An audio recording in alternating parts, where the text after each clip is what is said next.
A bruised young woman gazes into a hazy sky as a man's voice tells her to rejoice. The bearded man kneels before her and proclaims with cruel cheer that she is now a free woman. The scene shifts to a courtroom verdict, where the former Saintess Frafre is hereby sentenced to exile. The narration establishes that Frafre was once the revered saintess of the Harvest Kingdom. A saintess possesses holy power, able to turn root-rotting rains into clear skies and barren land into fertile soil. Through her prayers, Frafre was an existence utterly indispensable to the entire country.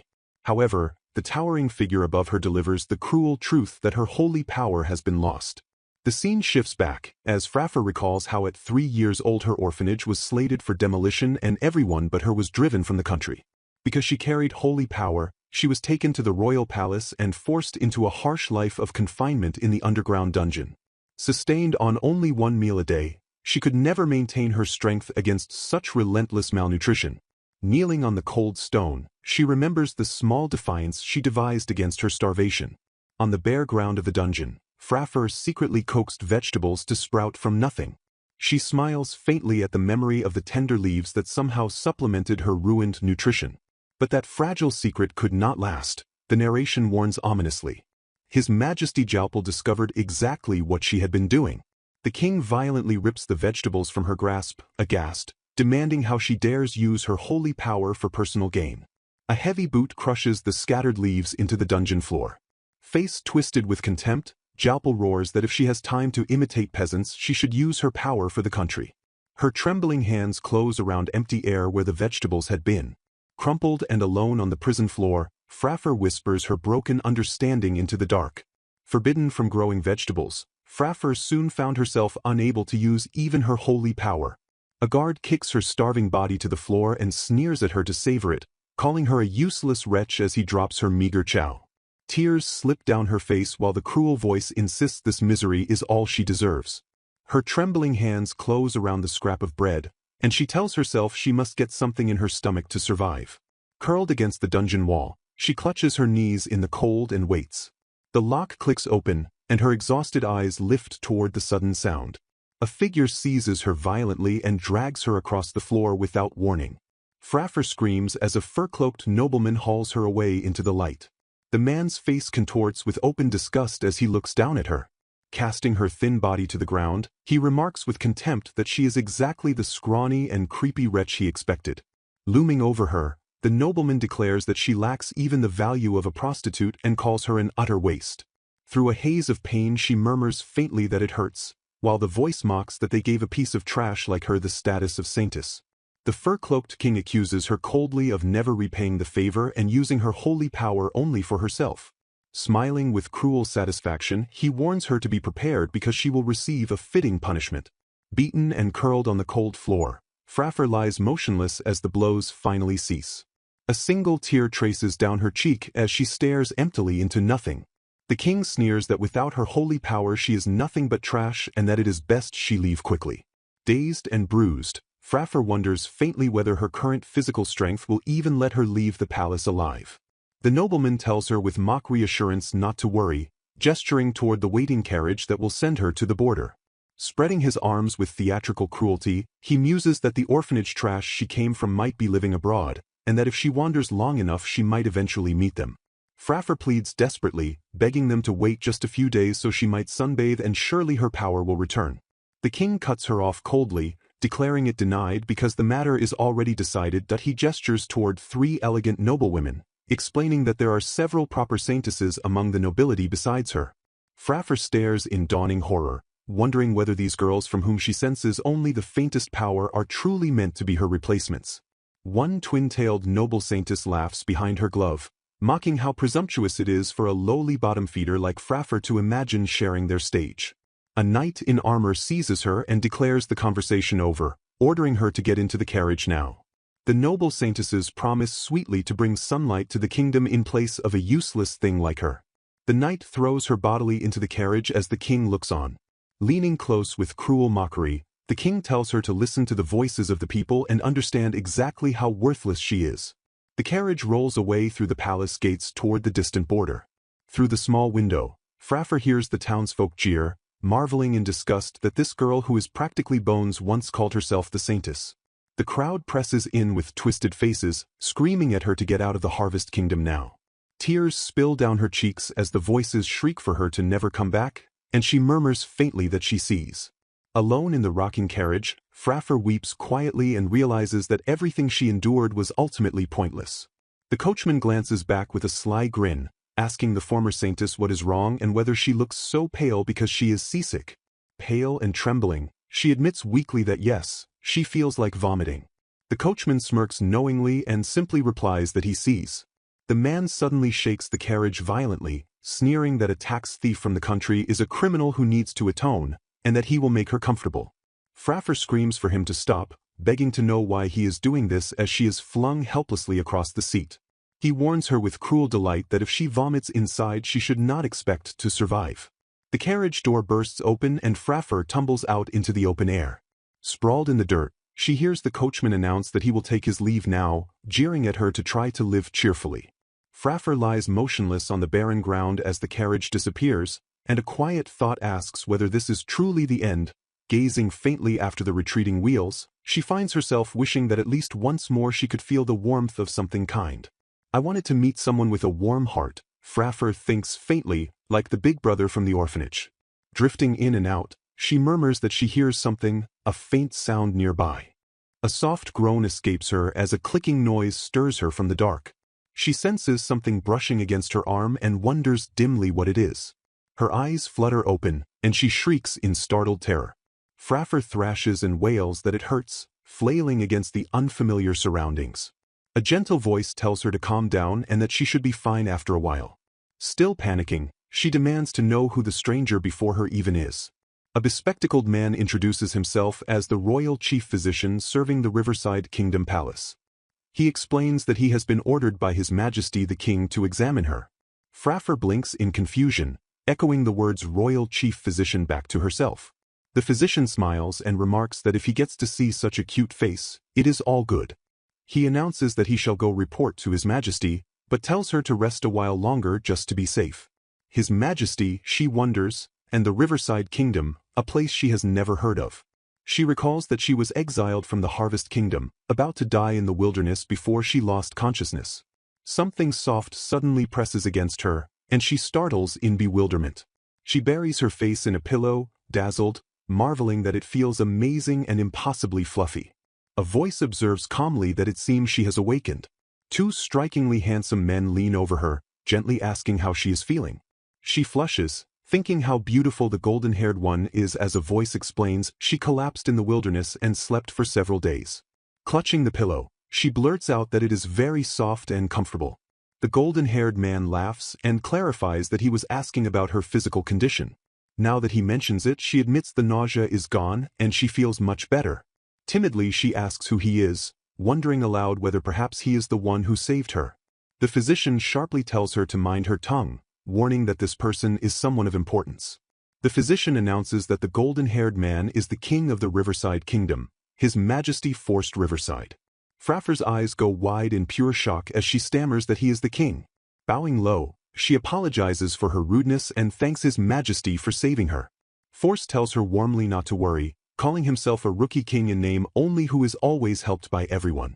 Speaking of which, he asks gently why she collapsed in that empty wilderness. Frafre hesitates, wondering inwardly whether she should be honest. He does not seem like a bad person, she thinks warily, studying his kind face. But she frets that this might still secretly be the Harvest Kingdom, and that they are watching to see if she slips up. Force tells her kindly that if it is hard to talk about, she need not force herself to answer. He adds that he would like an answer to just one thing, asking softly whether she can manage to eat. Her stomach growls loudly, and she flushes in mortified surprise. Force chuckles and declares that of course they will dine together tonight. Frafre asks in disbelief whether he will truly provide food, and whether it is right to share a table with someone like her. He simply asks whether that is not natural, his tone utterly unbothered. As they walk, she calls out hesitantly to His Majesty Forced and whispers a heartfelt thank you. Force smiles and tells her it is only natural. A lavish spread of bread, salad, and soup is laid before her, more than she has seen in years. Staring at the feast, she asks in astonishment whether she is truly meant to eat all of this. Forced nods and tells her of course, to eat without hesitation. Gazing at the food, She thinks to herself that this single meal alone is worth how many days of meals in the dungeon. Frafre sits before the empty plate, marveling in disbelief that anyone would be so considerate toward her. Forst closes his eyes and tells her gently that there is nothing worth thanking him for, only to eat her fill. Frafre presses a hand to her cheek, utterly aghast that food could taste so luminous and unfamiliar. She has never in her life eaten anything so delicious. Forst offers a forkful of broccoli with a faint smile, urging her with a soft sound to open wide. Frafre takes the bite, and the king falls into stunned silence at the sight of her. He asks her, with something close to wonder, how on earth she has been eating until now. Frafre explains awkwardly that she would simply grab her food by hand and tear into it with a big bite. But this porridge baffles her, since she is certain she would scald her fingers trying the same trick. Forst lifts a spoon and tells her plainly that this is how one is meant to eat it. Frafre stares, genuinely astonished that such a thing could be unknown to her. The king guides her hand around the spoon, the moment soft and luminous between them. Frafre's eyes well as she wonders aloud why someone like His Majesty the King would be so kind to her. Forst answers with easy composure that helping a person in trouble is only natural. He adds, with a sly little smile, that he does not extend such kindness to just anyone. Frafre finishes the bowl and bows her head, thanking him with quiet sincerity. She remarks that on a meal like this she should be able to survive a good 3 days. Forst blinks at her, thoroughly baffled by what she could possibly mean. He tells her, almost amused, that of course breakfast will be waiting for her again tomorrow. He wants her to rest at the palace until her strength returns. Frafre falls speechless, a single tear gathering at the corner of her wide eye. Forst tells her that in return he expects only one thing, that she recover quickly. The tear finally slips loose and falls. Frafre breaks down at last, thanking him over and over through her sobbing. The king rests a hand atop her head as she weeps into her palms. The scene shifts to the Riverside palace standing tall beneath a steady rain. Frafre lies tucked into a soft bed, murmuring how fluffy and dreamlike this strange thing called a futon feels. She thinks to herself, with quiet contentment, that she is happy. She reflects on how kind a person His Majesty Forst truly is. She resolves earnestly that she must learn to use knives and forks properly, after he went to such trouble to teach her. The scene shifts elsewhere, to a girl with twin tails greeting a fur-cloaked man as her dear uncle. The man addresses her warmly as Mirika. Mirika preens that unlike that fake from the orphanage, she, a duke's daughter, will demonstrate the true power of the saintess. The man boasts in a fine mood that he has finally managed to dispose of that useless woman. Mirika clasps her hands and sweetly requests, therefore, that the saintess's remuneration be increased. She reasons that a higher payment would raise her motivation and make the country even more prosperous. The man stiffens, demanding in disbelief what exactly she just said. He gazes out at the downpour, muttering that rare things do happen after all, like rain. The scene shifts back to Frafre stirring awake with a sleepy sigh as a voice calls her name. A composed, dark-haired woman greets her good morning and introduces herself as Aqua, her appointed maid. Aqua leads the way, inviting Lady Frafre to follow her through the halls. She presents fresh garments with a serene smile. Aqua brings her to a vast bathing hall and announces that they will get her cleaned up first. Frafre gawks at the enormous bath, crying out in flustered astonishment. Aqua asks kindly whether this is her first time somewhere like this. She instructs Frafre to undress, noting cheerfully that both her body and her ragged clothes can be washed here at once. Aqua then mentions she would like to ask Frafre to drop the formal speech with her. Frafre asks why, and the maid explains that she is, after all, her caretaker. Aqua clarifies with a gentle smile that theirs is a master and servant relationship. She tells Frafre she simply wants her to live comfortably, without worrying so much. Frafre relents shyly, promising she will try not to use formal speech. Aqua thanks her, eyes softening with warmth. The chibi maids splash into the steaming bath together, squealing about how comfortable it is and dragging a bashful Frafre in with them. Frafre emerges in a charming new dress, the maids cooing that it suits her perfectly. Frafre beams at the dress, stammering her thanks over and over as Aqua assures her with a soft laugh that it suits her beautifully. Aqua presents a lavishly furnished room, announcing that from today this is to be Frafre's. Frafre gawks at the opulence, scarcely able to believe so luxurious a space could be hers. She clutches a cushion to her chest, marveling that everyone here treats her so tenderly. Frafre resolves with quiet determination that she wants to repay the people of this kingdom somehow. She buries her face in the pillow, wondering anxiously whether a saintess's power can ever return once it has been lost. Frafre suddenly calls out for Aqua, who startles and asks what the matter is. Frafre takes her hands and earnestly asks her to share some vegetable seeds or leaves. Aqua blinks in confusion as Frafre declares brightly that she wants to do farm work. Aqua reels in astonishment while Frafre clasps her hands and insists she truly wishes to till the soil. Aqua relents with a flustered smile, offering the farm at the back of the palace for her to use. She admits there are many things she would dearly like to question about all this. Aqua asks delicately whether Frafre has any actual knowledge of farming, noting that vegetables will hardly grow from planted leaves alone. Frafre stares back blankly, utterly baffled by the remark. Aqua tells the listening king she will pass word of the request along to his majesty. Frafre reflects that interacting with nature feels important to her somehow. She recalls, puzzled, how in the dungeon delicious vegetables would sprout and bear fruit from nothing but a buried leaf. Frafre wonders to herself whether things simply grow differently depending on the soil. She brightens and decides she is simply looking forward to touching the earth again. The scene shifts to night, rain hammering against the palace windows in relentless sheets. Frafre lies awake, murmuring how hard the rain is falling. She resolves that it is worth a try, and folds her hands to pray. Frafre prays softly that the Riverside kingdom and the sun might be on good terms once more. Morning breaks with Aqua frantically calling for her to wake, begging Lady Frafre to open her eyes. Aqua hauls the drowsy girl upright and implores her to look outside at once. Frafre gasps in delight that the rain has stopped.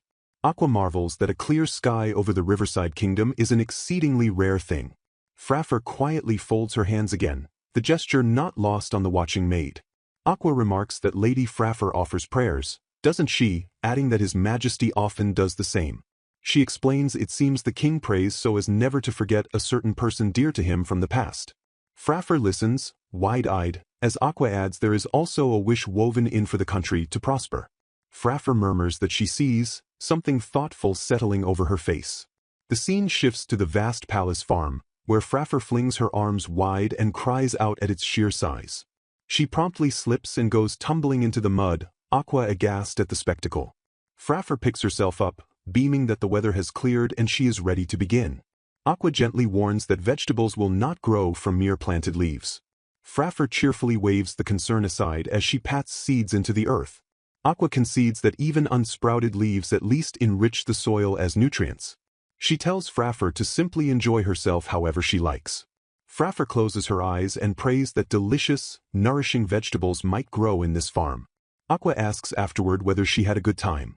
Frafre glows with joy, thanking her and gushing that she has met some truly wonderful soil. She apologizes sheepishly for getting so thoroughly muddy. Aqua suggests warmly that they take another bath and change clothes once they return. The scene shifts to a moonlit night over the palace towers. Inside his study, the king listens as Aqua finishes recounting all that has occurred. He muses that the rain stopped as if by a miracle the very moment Frafre wished to visit the farm. The king calls her a completely mysterious girl. He decides it is fine to let her use the backyard farm as she pleases for a while. Aqua notes they are short-handed, the long rains having taken their toll until now. She turns to him with a knowing look and asks, could His Majesty be wanting to keep his favorite close?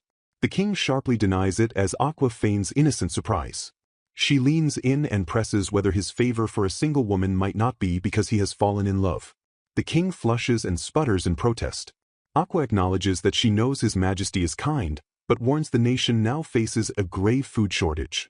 She cautions that if the people learned he favored an outsider, voices of discontent would surely rise.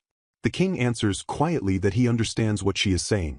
He confesses that he, too, at first meant only to provide the girl treatment and meals. The scene shifts to a rain-soaked memory of Frafre's sleeping face glimpsed in the carriage on the road home. The king admits it is not love, and yet murmurs that it is something close to it. Aqua presses on, asking whether that means he is using a look-alike as a substitute for the person he has been searching for. She remarks dryly that this is practically cheating. The king bursts out that he already said it is not. He confesses quietly that he is not originally from this country, yet was made its king all the same. The king insists it is absolutely not that he wants to treat only Lady Frafre as special. He explains he simply wishes to repay the debt he owes, for being raised here, to all his people. The king admits that when he found the girl in her tattered state, he could not help but feel it was fate. Aqua counters, therefore, that it is unequivocally love. The king turns away, murmuring a reluctant denial. The memory returns of him cradling the unconscious girl, something within him fiercely insisting he had to save her above all else. Aqua observes gently that whatever the reason, he did save one girl. The king exhales that whatever, it hardly matters now. Aqua bows her head and thanks him, adding that the people's trust in his majesty runs deep. She assures him the people will understand if he carries that sentiment, and he concedes that is a good thing. Aqua mentions there is one matter that has weighed on her mind. She asks, delicately, whether Lady Frafre might have been abused. The king wheels around, demanding to know what she just said. The scene shifts to that morning in the grand bath, where Aqua had gasped at the bruises across Frafre's body and asked how she came by them. Frafre had murmured that it was nothing special, even as Aqua pressed whether she had been suffering such injuries regularly until now. Aqua tells the king the marks looked like wounds inflicted again and again. The king listens in stunned silence. He recalls her tattered state on the day they found her. Aqua wonders aloud why the girl never tried to ask for help, whether she had lost her faith in people, or was simply holding back so as not to trouble them. A servant bursts in, crying out for His Majesty to come quickly, that something terrible has happened. The king and Aqua hurry out as the servant begs them to hurry. They arrive to find the once barren farm overflowing with lush, ripe vegetables, tomatoes gleaming in heavy clusters. The king stares, breathing that this is impossible, Aqua beside him equally lost for words. She concludes almost certainly that such a miracle could mean only one thing. The narration affirms that Lady Frafre is, beyond doubt, a true saintess. The scene shifts to a bright new morning, Frafre cheerfully mangling her good morning greeting through a mouthful of food. The king tells her, with fond exasperation, to swallow before she speaks. Frafre beams that she is well now, all thanks to him, and he says it is good to see her so full of energy. He sets a heap of gold coins before her and announces he has a favor to ask. The king explains he would like to purchase the vegetables she grew. He tells her the constant rains have long made it impossible to grow crops in this country. Until now, he says, they had to import food at great cost from the neighboring harvest kingdom. Yet in a single day, he marvels, she grew such splendid vegetables. Frafre explains brightly that farming is simply the hobby she loves, that she grew vegetables only to survive. She declares that if she could go on doing the farming she adores, that would be the best thing imaginable. The king leans in earnestly, telling her that if she wishes to do farm work, it would be a great help if she stayed at the palace forever. Frafre gasps a delighted yes, and he admits he was about to ask her the very same thing. Her face lights up with joy. The king asks whether she will accept the gold coins, and Frafre muses that a single coin is more than enough payment for what she grew. She adds that this one price can cover every vegetable she grows from now on too. The king protests that this is far too cheap no matter how one looks at it. Frafre insists she really shouldn't receive money at all, since farming is only her hobby. She confesses sheepishly that the coins are simply so pretty she would love to keep just one, to decorate her room. The king splutters in bewilderment at the word decorate. Frafre asks whether it would be all right to give him only half of today's harvest. She explains she will pluck the leaves and replant them in the soil to grow even more. She gushes that washing freshly picked vegetables and eating them straight away is utterly irresistible, and that planting the core part especially makes them grow magnificently. Frafre clasps her hands, radiant with happiness. The king watches her, his face flushing a quiet red. He stammers, when she notices, that he was only listening with admiration at how much she truly loves vegetables. Frafre apologizes for rambling about such strange things, and the king insists frantically that it is nothing of the sort. She observes innocently that his face looks a little red, and he cries that it is purely her imagination. He clears his throat and tells her that thanks to her, the kingdom can gradually begin circulating its own homegrown food, that this might just save the country. The king takes her hands in his and thanks her with quiet sincerity. Frafre gazes up at him, reflecting that he not only saved her life but is letting her do the farming she loves, that this is the happiest she has ever been. She vows softly that from now on, even if only little by little, she hopes she can repay him. Frafre crouches in the soil and squeals with delight that she has found a worm. Aqua recoils in horror, demanding to know why she is touching such a thing. Frafre explains cheerfully that the little creatures till the soil for them and do no harm at all. Aqua begs her, anyway, to please stop doing that from now on, and Frafre meekly promises to be careful. Frafre spots a ladybug next and coos for it to come to her, Aqua wilting in dismay behind her. She folds her hands over the field and prays softly for it to grow into healthy vegetables. The scene shifts to Frafre reflecting that she ought to feel drained from using her power, yet she is not tired in the slightest. She recalls how, before, even a small prayer would sap every ounce of strength from her body. Frafre wonders uneasily whether it is because her holy power truly vanished after all.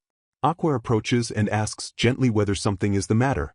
Frafre admits she has a goal, but confesses she has not been making much progress with it. She says she wants to surprise His Majesty and Aqua with it soon, and Aqua notes wryly that the two of them are already surprised every single day. A servant rushes in with a brimming basket, reporting that the vegetables Frafre planted that morning could already be harvested by evening. Frafre gapes in astonishment that they grew that fast, marveling that the Riverside Kingdom really is a mysterious place. The scene shifts to Frafre fawning over the gold coins, insisting they are simply too pretty not to keep. Aqua sighs that she has told her again and again that gold coins are not decorations. Frafre brightens and declares her goal aloud, that she wants to be able to read books. Aqua mentions that today was meant to be the day she taught Frafre her letters, but reveals they have invited a special instructor instead. She gestures toward the door and announces the teacher has arrived. The instructor steps forward and greets Lady Frafre, and it is the king himself. He smiles and tells her that today he shall teach her the letters, and Frafre breathes that she looks forward to it. Frafre suddenly registers who it is and cries out in panic, asking why His Majesty is here. The scene shifts back to the night before, Aqua recalling how hard Frafre worked, and the king urging her to try eating one of the vegetables. Aqua bites into it, startled, as the king explains it is a vegetable Lady Frafre grew. She marvels that she has never tasted a vegetable so sweet and flavorful, and that somehow her fatigue feels as though it is being healed. The king nods, saying he felt exactly the same and that he is certain the vegetables Frafre grows carry fatigue recovery effects. He wonders aloud why, then, she never used that power on herself. He muses that either she was treated so harshly the recovery could not keep pace, or she simply never realized she possessed the power at all. Aqua asks what Frafre's plans are for tomorrow, and the king resolves to try speaking with Lady Frafre himself. The scene returns to the present, Aqua relaying that Frafre asked her to teach her reading and writing. The king hums and decides he will take over that task instead. Aqua protests that His Majesty is far too busy, but he insists it is fine. He declares with sudden fervor that he will finish all of tomorrow's work right now, brushing off her astonishment by snapping that if he says he will finish it, he will finish it. The king presents a towering stack of completed papers, admitting that he actually did most of it ahead of schedule, and Aqua observes dryly that he had clearly been planning this all along. The king works furiously through the remaining documents, boasting that thanks to the vegetables he feels great today and should finish soon. Aqua relents that it cannot be helped and offers to help too, the king delighted at the assistance. The scene shifts to the lesson, Frafre seated beside the king and inwardly shrieking that he is so close her heart is pounding. She scolds herself that this is no time to get flustered, that since he is teaching her she has to focus seriously. The king presents a character chart and explains he learned his own letters using one just like it. He points out the letters one by one, naming this one and that one as Frafre watches wide-eyed. Frafre says she feels as though she can already read a book, and the king replies that he gets the general idea she has grasped it. She insists his teaching is so easy to understand that she thinks she has memorized them all, and the king gently reminds her there is no need to rush since she has only read them once. He chuckles and offers to give her a little quiz. He points to letter after letter and Frafre answers each in turn, G-I, S-A, U, smoothly and without hesitation. The king runs through still more, and Frafre thanks him brightly after the last. He stares, stunned, declaring that she got every single question correct. Frafre beams that it is all thanks to him teaching her so kindly. The king tells her she is amazing for memorizing them after seeing them only once. Frafre's smile fades, and she remarks quietly that of course she had to, since there would be punishment otherwise. She explains, with chilling matter-of-factness, that if she could not memorize every royal word, of course she would be punished, asking isn't that normal. The king's face goes pale with dread as he asks her, barely above a whisper, what she just said. He asks her slowly, his composure cracking, whether Lady Frafre has been hurt like that many times. Frafre's eye widens as the thought dawns on her for the first time, that perhaps punishments are not normal at all. She blinks in confusion, wondering whether she said something strange. Frafre scrambles to cover it up, insisting it was nothing, only her meals being reduced a little. She stammers that even if she calls it punishment, it really was not much, thinking frantically that she has to smooth this over somehow, even as her too bright smile betrays just how much she has endured. Forst takes Frafre's hand in his and murmurs a quiet "I see," the gesture gentle and deliberate. His breath catches, a single tear slipping past his composure. Forst asks her, almost trembling, who it was that did such cruel things to her. Frafre stammers and falters, her too bright smile flickering as she searches for the words. She truly wants to tell him, but she hesitates, terrified that the truth might breed trouble between their two kingdoms. Forst gives her permission to stay silent, telling her gently that it is all right to fail and that she need not speak if she does not wish to. Frafre blinks, caught utterly off guard, a soft escaping her. Forst presses on with quiet fervor, insisting that failure is something everyone experiences and entirely normal, that even he fails on occasion yet has never once been harshly scolded for it. He declares with rising heat that he would never berate anyone for stumbling once or twice, absolutely not. Frafre stares at him, her voice barely a whisper as she asks whether that could truly be so. Tears well and brim in her wide eyes, trembling on the edge before they fall. Forst rests his hand atop her head and tells her tenderly that she has been through so much until now. Frafre breaks at last, sobbing that it was very painful, yes, the words tumbling out between gasps. She weeps openly against him, murmuring a small broken "I see" as something inside her finally loosens. For the first time she lets herself believe she need never fear the underground prison again. She understands now, with luminous clarity, that all of it is because this person saved her. The scene shifts forward, and word arrives that today is a special occasion, so everyone should dress up as much as possible. Forst tells her warmly that the gown suits her very well, while Frafre fidgets and asks shyly whether it is not strange for someone like her to be wearing clothes like this. Frafre departs with a grateful thank you and wonders, luminous and unsuspecting, just what His Majesty's special announcement might possibly be. Forst calls out to her, addressing Lady Frafre as she pauses among the flowers in her gown. Frafre's eyes go wide with startled surprise. The scene settles into the palace corridor, where Forst apologizes for summoning her so suddenly. Frafre marvels inwardly that His Majesty looks even more king-like than usual today, even as she wonders why he would thank her. Forst explains that he wanted to thank her no matter what, since the people who ate the vegetables she grew regained their strength immediately. He tells her plainly that the vegetables she grows seem to carry some kind of power. Frafre blinks in genuine confusion, thinking she was only happily playing with soil and vegetables. Forst announces that today he will officially award her for it in the throne hall. He bows his thanks to her for giving her best for the kingdom and for saving the people. Frafre stammers brightly that she will do her best, and Forst tells her he looks forward to her continued success. Forst adds that, in addition to the reward money, he presents her with this. A medal gleams in its box, engraved with a leaf and her own name, Frafre. Forst explains it is a royal palace medal that will serve as her identification and let her use various facilities for free. He mentions, almost slyly, that the national bath facility is completely free too. Frafre lights up with delight, and he notes it has a different charm than the royal palace's large bath. Aqua observes dryly that she is heading to the bath facility right away. Frafre chirps happily that she cannot wait, walking alongside the composed dark-haired maid. She invites Aqua eagerly to bathe together too. Aqua reminds her with patient resignation that in the royal palace one must not shout loudly or splash about excitedly, and Frafre promises to be careful. Spotting the carriage horses, Frafre cries out delightedly, and Aqua tells her they should get on the carriage. Aqua panics as Frafre leans in too close to the horse, warning her not to get so near. Aqua pleads that she is counting on her to behave. Frafre nuzzles the horse adoringly, both of them clearly smitten. The horse nuzzles back, and Frafre laughs that it tickles. Aqua trembles, aghast, insisting it is because Lady Frafre is being so reckless. Frafre asks innocently why Aqua is making that face.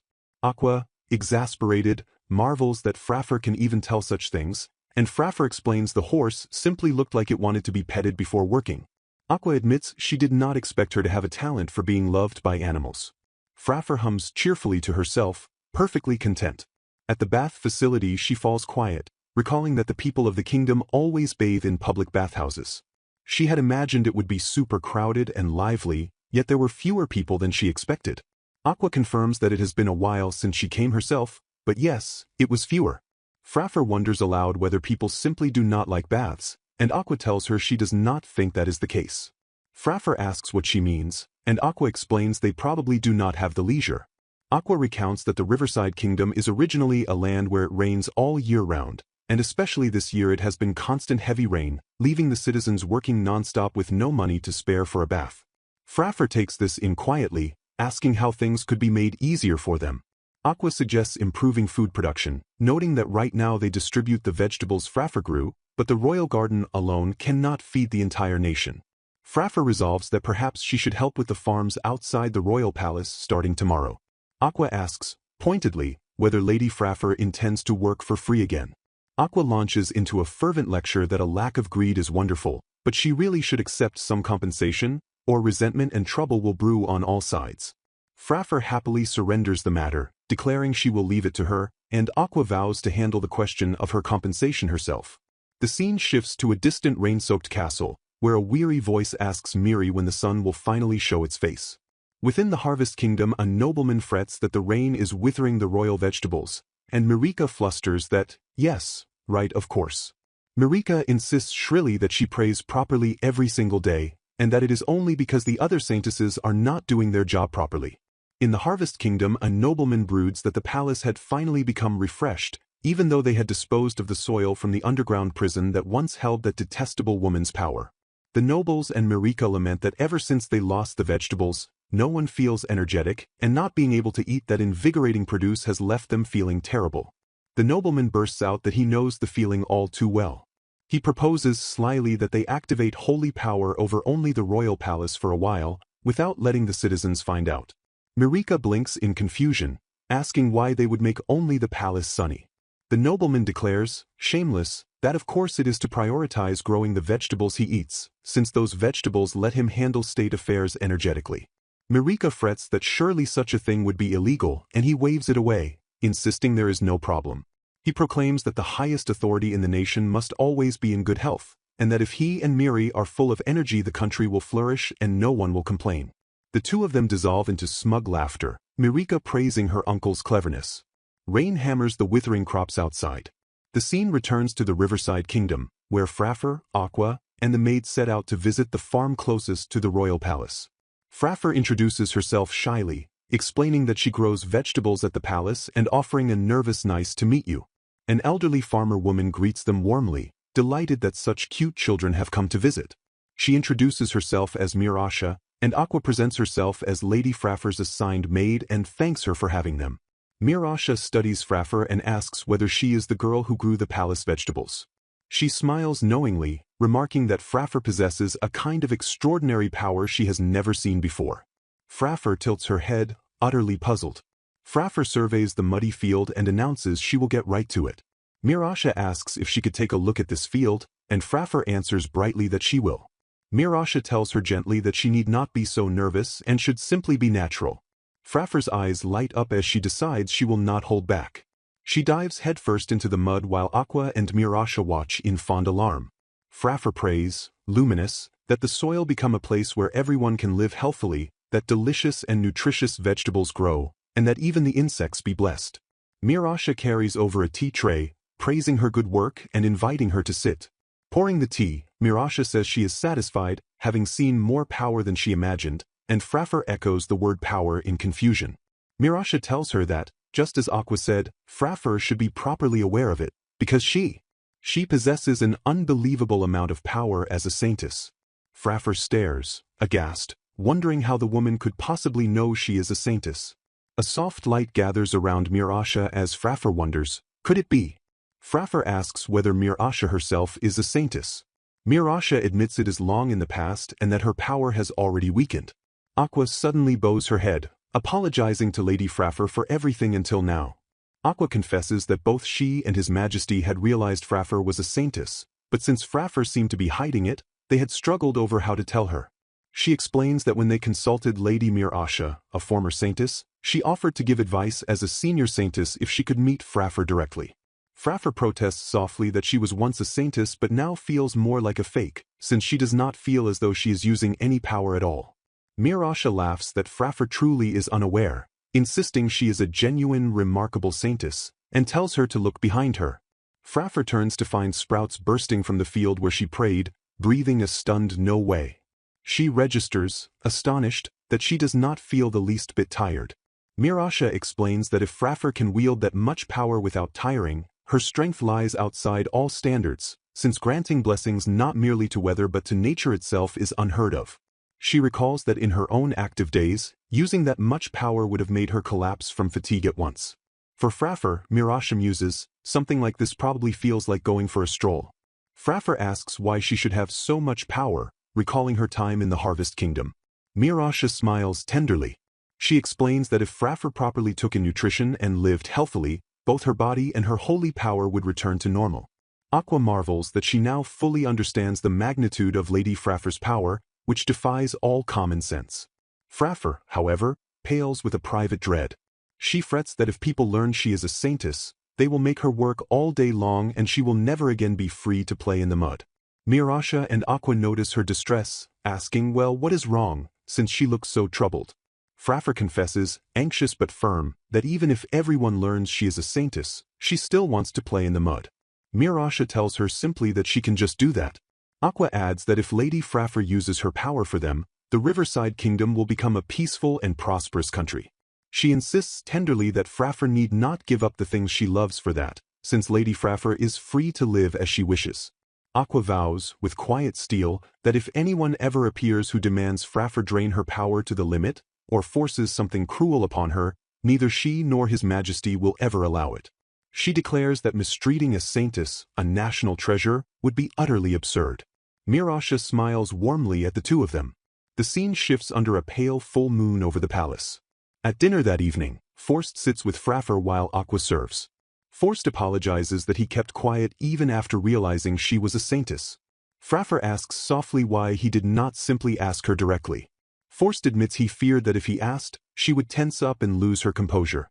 Now that her power is certain, he tells her he would like to increase her compensation. Frafre, surrounded by heaps of gold coins, frets that she has nowhere left to put it all. Forst offers instead to grant a single wish of hers, and Frafre echoes the word back in wonder. She mulls it over, since merely getting to play in the gardens already feels like reward enough. Then she brightens with a sudden idea. She asks, beaming, for one whole day of His Majesty's time, and Forst startles at the request for himself. She explains, delighted, that she devised a reward both she and His Majesty Forst could enjoy together. Aqua chuckles that she is glad for her, while Frafre hums reward to herself. Forst's narration drifts to the past, recalling how, that day, he was shocked to find her collapsed on his way back through the countryside. He confesses he will never forget her thin body and tattered clothes, marveling that now she is so full of life.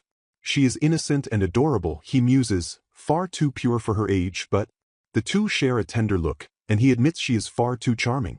Unlike those who approach him for ambition or honor, her one request of the king was simply to play in the mud.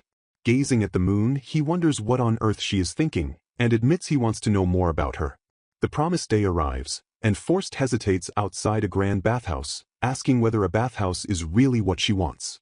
Frafre announces proudly that she asked Aqua to arrange a special private reservation, and Forst marvels that she went that far. She urges him cheerfully to hurry and get in the bath, and Forst freezes, asking if he is included. Forst suddenly cries out that this is the women's bath. He demands, scandalized, whether she had been planning for them to bathe together. Frafre, baffled, replies that it is reserved just for the two of them today, and Forst yelps in disbelief. He covers his face, stammering for her to wait. Peeking through his fingers, he wonders why she is undressing without a shred of embarrassment, and whether she might be trying to seduce him. He demands to know what she is doing, and Frafre answers it is her thank you for everything, since thanks to him she can enjoy every day. He protests that this is not an appropriate way to thank anyone, and asks whether she is not embarrassed to let a man see her bare. Frafre tilts her head, reasoning that clothes are only for when it is cold. She slips on the wet floor with a startled cry, and Forst lunges to catch her. He pulls her in, their faces suddenly close, both flushing crimson. A long, charged silence settles as he holds her. Frafre blushes furiously in his arms. She finally stammers a mortified apology. Forst, drained, tells her there is one thing she truly must remember. He lectures that with Aqua it is fine, but she must never show her bare body, not even her underwear, to a man, because that is how the world works, and Frafre meekly says she understands. Still, she sighs that she really had wanted him to join her in the bath, and Forst despairs that she has not understood at all. Frafre gushes that when Aqua washed her hair it felt wonderful. Now scrubbing Force's hair herself, she asks if it is not lovely, and he admits, reluctant, that it does feel pleasant. The sensation stirs something in him, a memory of someone washing his hair this way long ago. Frafre asks what is wrong, and he murmurs that it is nothing. Soaking at last in the bath, Force wonders how long it has been since he last relaxed like this. He closes his eyes and admits, quietly, that he is glad. Frafre beams that His Majesty wears such a relaxed expression. Force tells her, gently, that perhaps it is all thanks to her, and thanks her. Frafre yelps in flustered embarrassment that it was nothing. She presses her burning cheeks, overwhelmed. Force asks whether they should get out soon, and Frafre, sinking sleepily into the water, pleads to stay just a little longer. He exhales, contentedly. Force murmurs her name, soft and unguarded. Glancing over, he finds she has dozed off in the bath, and calls out to her in alarm. He realizes with rising panic that she has fallen asleep, shaking her to wake up. Force recalls, frantic, that Aqua once warned him the hardest part of caring for her is waking her. At this rate he frets, she will overheat. He lifts her dripping from the water, his heart pounding traitorously. Laying her on a couch beneath a blanket, he sighs in relief. Studying her sleeping form, he notices a bruise that is not recent, and thinks she must have endured terrible hardship, marveling at how strong-willed she must be. He brushes the hair from her face, deciding she is a strong girl. Without warning she bolts upright in her sleep, startling him entirely.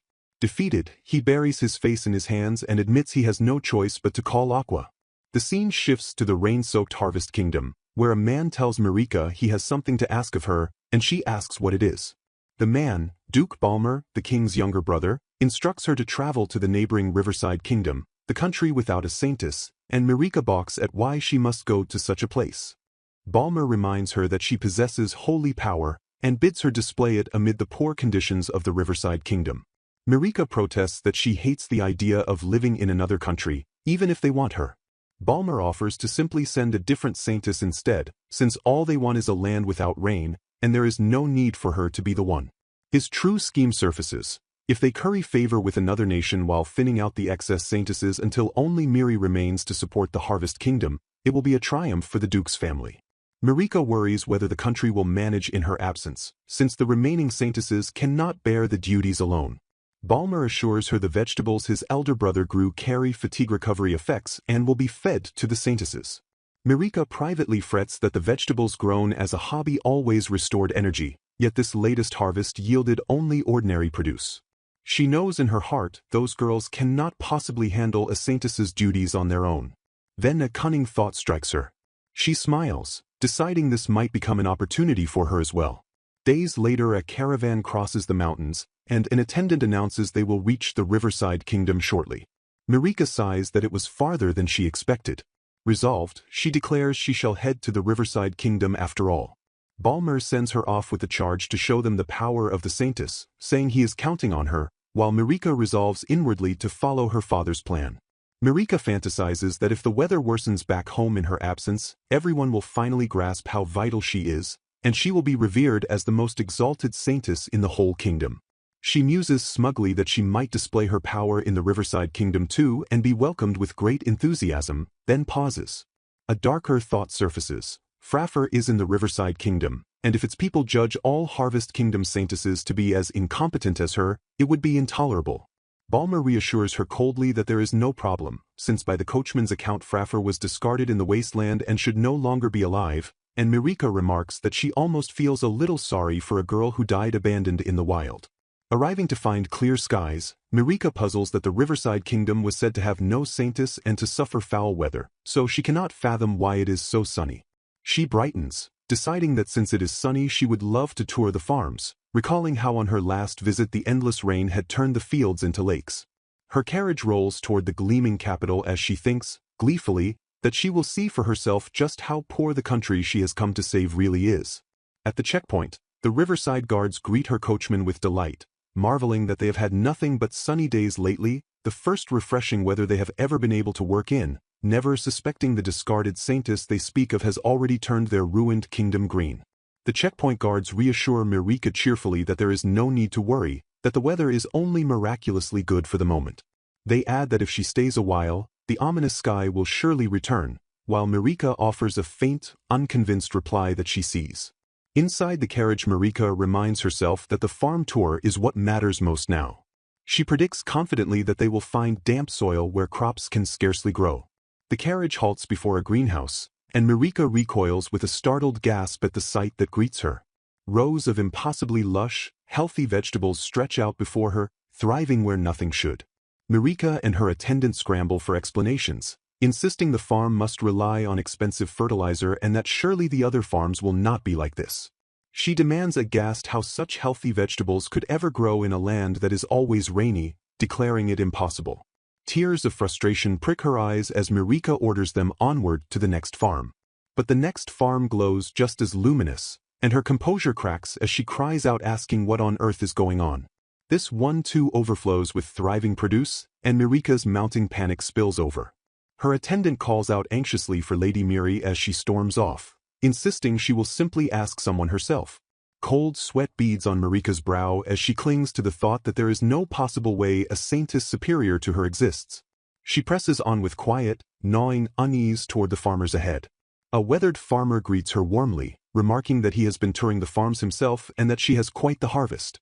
Marika fishes for answers, and the farmer admits cheerfully that they got help from the person who grows vegetables at the royal palace. When she presses about a saintess, the farmer only chuckles that this country has no saintesses anymore, not from a saintess at all. Marika absorbs this in dawning confusion, murmuring that there truly is no saintess in this kingdom. The farmer reminisces fondly about a cute little girl who once joyfully played in the dirt, saying the sight made him happy too. When Marika asks where that girl is now, the old farmer only shrugs that who knows, he could not tell her.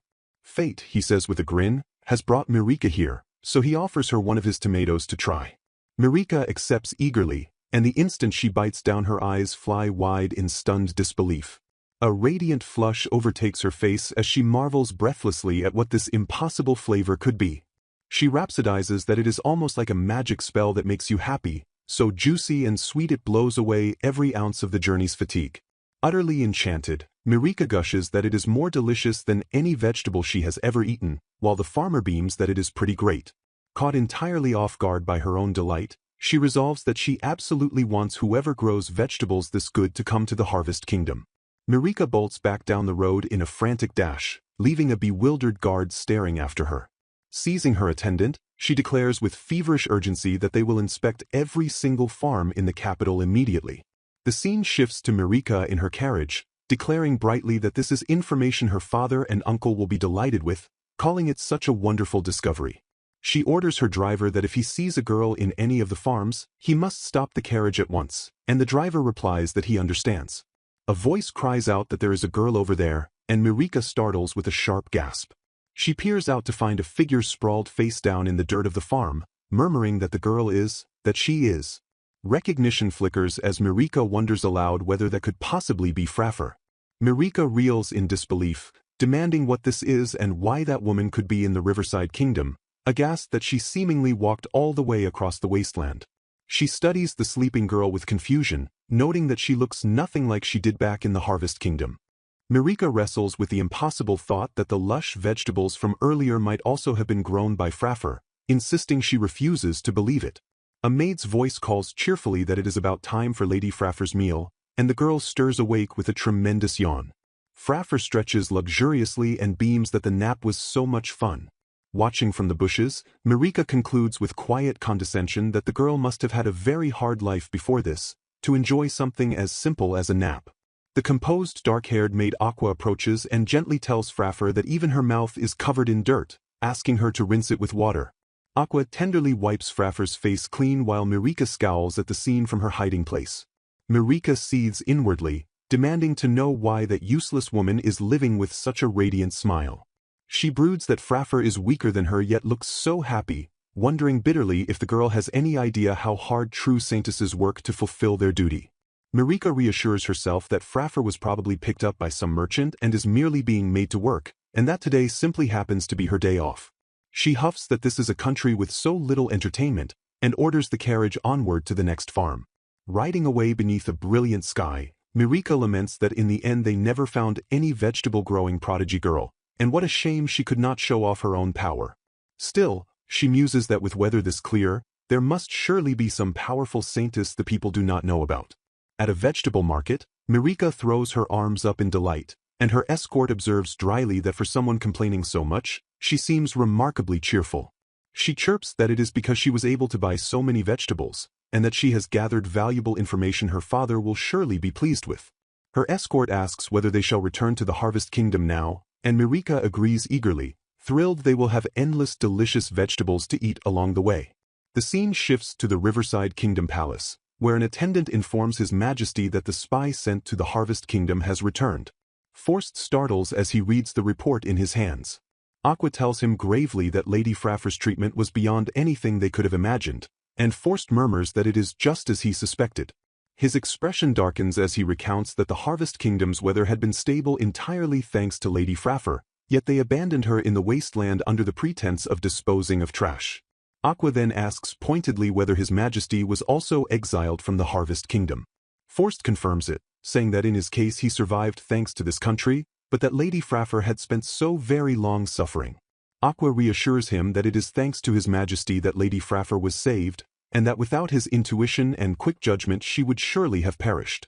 Forst muses quietly that his intuition is a strange thing. He recalls that when he was exiled from the Harvest Kingdom, the path he chose on pure instinct always had food and water, letting him reach this country alone, and that it truly was a miracle. Aqua slyly remarks that his intuition is excellent indeed, yet in the bathhouse the other day it did not seem to activate at all, asking if perhaps that was on purpose.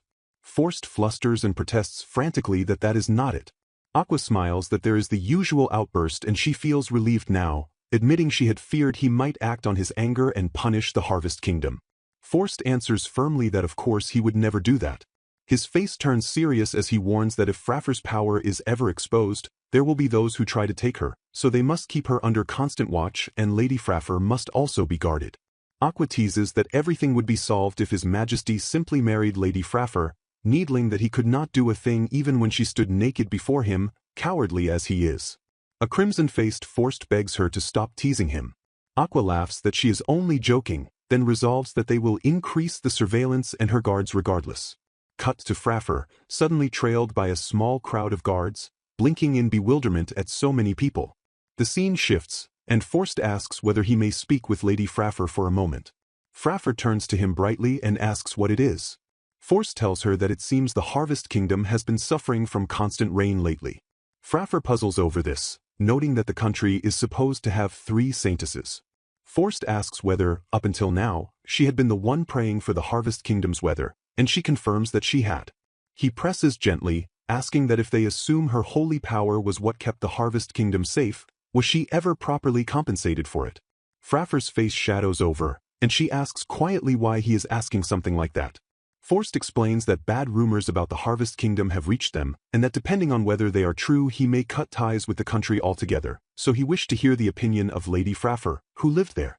Frafre anxiously makes him promise, asking whether he will swear not to go storming into that country no matter what she says. Forst answers that he will not be the one to start a fight, though if their country is attacked they will naturally defend themselves. He formally swears that no matter what she tells him, he will not execute anyone from the Harvest Kingdom, while Aqua quietly vows that if anything happens, she will stop him herself. Reassured at last, Frafre reveals with a sad little smile that in that case, her compensation was 1 meal of bread a day, or whatever leftovers remained. She continues obliviously that sometimes they gave her worn-out clothes too, which is exactly why the rewards in this country feel so amazing, and why getting beautiful decorations that look like gold coins makes her so happy. Forst and Aqua stand aghast, choking out stunned cries of disbelief. Forst presses her urgently, telling her to hold on and demanding to know where exactly she had been living. Frafre answers with chilling cheerfulness that ever since they took her to the palace, she lived in the underground dungeon. Forst and Aqua erupt in a single horrified cry of disbelief. Frafre explains plainly that King Jalpal ordered her to constantly release her holy power in the dungeon, and with nowhere else to go she had no choice but to obey. She adds that they wanted a country protected only by noble-born saintesses, so she, a mere orphan, was disposed of. Frafre recounts with welling tears that she fell ill inside the carriage during transport and was abandoned on the roadside, and when she woke she had already been rescued to this country. Forst murmurs grimly that this is worse than he imagined, and Aqua agrees she never thought it was this severe, the two of them cradling the tearful girl. Forst erupts in fury, declaring it absolutely unforgivable and resolving to cut off all diplomatic ties with the Harvest Kingdom entirely. He keeps his oath even so, swearing that for Lady Frafre's sake he will not attempt assassination or revenge, noting darkly that either way that country will not last long on its own. Forst explains that the Harvest Kingdom now suffers the same non-stop reign his own country once endured, and that they survived only by wisdom and countermeasures the Harvest Kingdom never built. He speculates that her absence triggered a drastic environmental shift, and that the land had already grown so ruined the remaining saintesses could no longer control it. Forst warns that eventually they will realize how vital her power was, and when that day comes they may try to take her back. Frafre realizes with anxious eyes that this is why so many guards now surround her.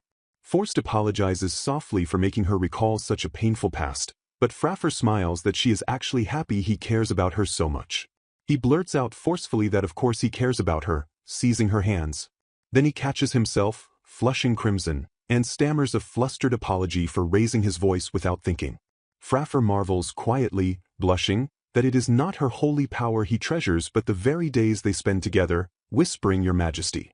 Composing himself, Forst says there is one more thing he wishes to ask, and gently inquires whether she was once in an orphanage.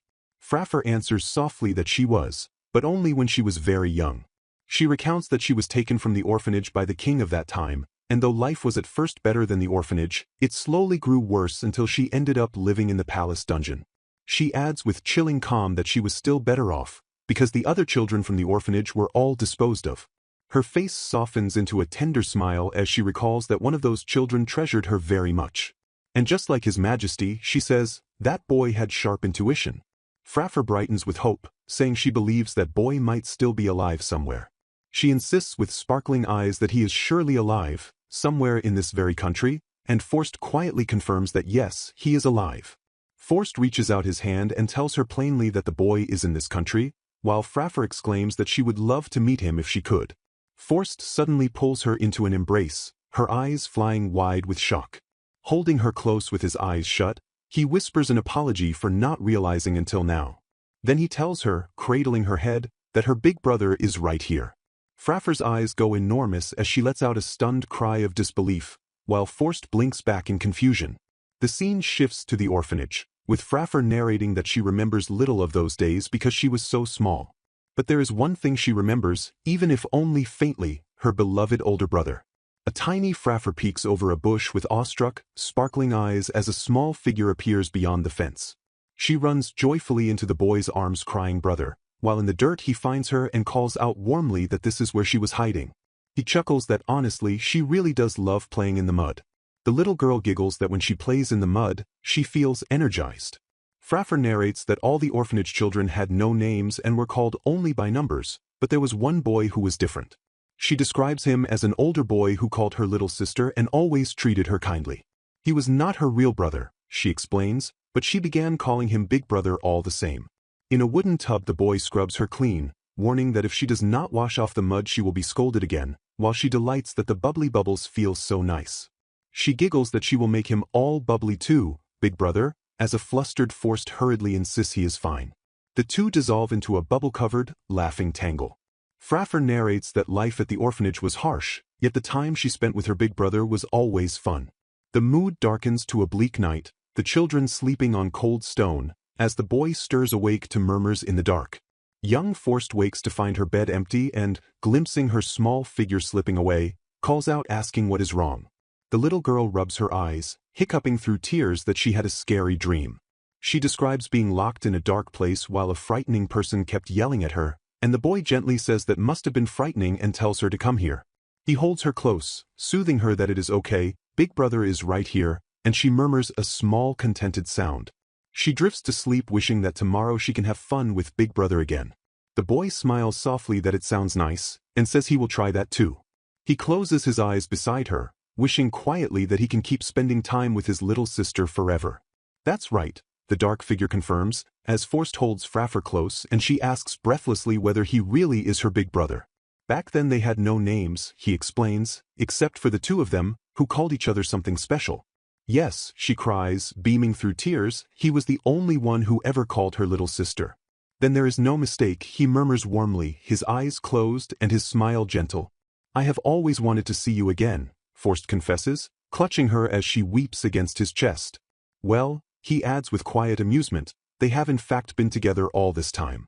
Aqua, watching from the doorway, blushes and thinks to herself that Lady Frafre was the very person His Majesty had been searching for all along. She tells them tenderly that she is glad they were reunited, then announces she will leave the two of them alone for now. Forst sputters, flustered, telling her not to make it weird. Frafre asks softly how he survived, having heard that everyone was abandoned outside the capital. He recounts that on the path he chose by instinct he kept finding food and water by sheer miracle, walking for dozens of brutal days until he barely reached the Riverside Kingdom. Everyone from the orphanage lives in the Riverside Kingdom now, he tells her, and she whispers that she is so glad. The scene shifts to the Harvest Kingdom, where rain hammers the towers without end. The citizens despair that the country will collapse, demanding to know what the Saintess is even doing and how long the rain will last. Inside the palace, the king demands of his brother Balmel why he allowed Miri to travel. Balmel explains anxiously that the plan was to make Miri the sole Saintess and raise the Duke family's influence, so the other Saintesses were sent away to neighboring countries that suddenly wanted their own. He admits he never expected the other Saintesses to be unable to cover for Miri's absence. The king snaps that because Miri is gone it has rained non-stop, and of course the blame falls on him, the king. If she keeps acting on her own, he warns, he will take measures, because she must bring Sun to the Harvest Kingdom first. A servant interrupts with a report, and the king coldly tells Balmel the discussion will wait since something urgent has come up. He refuses to explain, telling Balmer it is none of his concern, even as Balmel protests that he is the chancellor. The king storms off, and Balmel sees that his brother left without even explaining, fuming over who the selfish one really is. If his brother humiliates him any further, Balmel vows darkly, he will not hesitate to drag him off the throne. The scene shifts to a checkpoint where Marika is refused entry, the guard apologizing that it is a direct order from His Majesty. Marika rages that barring a duke's daughter and Saintess is unacceptable and demands the meaning of it. She grumbles that she had finally been praying over the entire capital again. Her uncle appears, and a stunned Marika exclaims his name as Balmel tells her gravely that they need to talk. The king himself confronts her, saying he heard from Balmer that she went to the Riverside Kingdom. Marika laughs nervously that she simply went to clear her head since she had not been feeling well. The king tells her flatly that because she was gone the rain has continued non-stop and his reputation with the citizens has plummeted, demanding she use her power to stop the rain immediately. She insists she is already praying and the rain should stop soon. As punishment for abandoning her post, he declares her pay raise is cancelled. As she gasps, that is too cruel, after she gathered so much information on the Riverside Kingdom. Oh, the king says, suddenly interested, then speak, for depending on the content he may reconsider her future raises. Let's see, Marika begins, and reports that it was no longer a rainy country at all, enjoying long stretches of good weather. She adds that they had unbelievably delicious vegetables and that she felt no sign of any food shortage, their farming somehow thriving. The king falls silent, then muses that he thinks the Riverside Kingdom has a very powerful Saintess. That can't be true, he counters himself, recalling that until now they paid huge sums to buy food from the Harvest Kingdom. A vague story like that is useless, he barks, when Marika protests that she thought he would be happy to hear it. She whines that it is not just her fault, since she told the other Saintesses she would be away for a while. The rain abruptly stops, and Marika points triumphantly to the parting clouds, crowing that thanks to her power the rain is stopping. As expected of Miri, the king allows, though he presses her about the huge amount of vegetables she must have bought if their agriculture is flourishing. Weiss, she stammers, confessing she ate most of them in the carriage, so only the ones for her father and a few souvenirs remain. I will confiscate those, the king announces, and Marika wails to know why. Obviously, he retorts, who does she think caused his reputation to plummet? The scene returns to the Riverside Palace, where Forst tells Frafre tenderly that he was always searching for the little sister who had been taken from the orphanage. In flashback, the boy Forst works tirelessly to rise to a higher position, thinking that ever since this country saved him, if he became influential, information would reach him. While doing so, he was highly valued by the former king and chosen as his successor, leaving Frafre breathless with amazement. But even after becoming king, he confesses, he could not obtain any information about her.